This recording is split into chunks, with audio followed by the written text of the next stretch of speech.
எல்லோருக்கும் வணக்கம். இந்திய சினிமா இண்டஸ்ட்ரியில வந்து ரொம்ப அழகான ஹீரோயின் யாருன்னு கேட்டா நம்மளோட மனசுல வந்து ஏகப்பட்ட ஹீரோயின்கள் ஞாபகத்துக்கு வருவாங்க.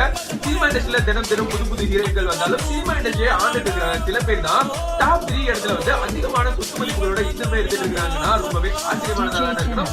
கண்டிப்பா அதுல சமந்தாவோ நயன்தாராவோ வருவாங்கன்னு ரொம்ப எக்ஸைட்மெண்டா இருக்கீங்கன்னா கவனமா இந்த வீடியோ பாருங்க. நம்பர் 3 இடத்துல வந்து பாலிவுட் மாணவர்களோட வந்து கிரஷா இருக்கிற ஆலியா பட் அவர்கள் வந்து 500 கோடிக்கும் அதிகமான சொத்து மதிப்புகளோட 3வது இடத்தை பிடிச்சிருக்காங்க. நம்பர் 2வது இடத்துல பாத்தீங்கன்னா வந்து பாலிவுட்ல நமக்கு செட் ஆகாதுன்னு சொல்லி ஹாலிவுட்ல போயிட்டு வேற லெவல்ல கல்லா கட்டிட்டு இருக்காங்க. நம்ம பிரியங்கா சோப்ரா அவர்கள் அவங்களோட சொத்து மதிப்பு வந்து 650 கோடிக்கும் அதிகமான லெவல் இருக்கு. அழகா இருந்தாலும் சரி பணமா இருந்தாலும் சரி நான் தாண்டா நம்பர் 1 நான் தாண்டா கிங்னு சொல்லி நம்பர் 1 இடத்தை வந்து தக்க வச்சிட்டு இருக்காங்க நம்மளோட அழகிய லைலா ஐஸ்வர்யா ராய் அவர்கள் வந்து.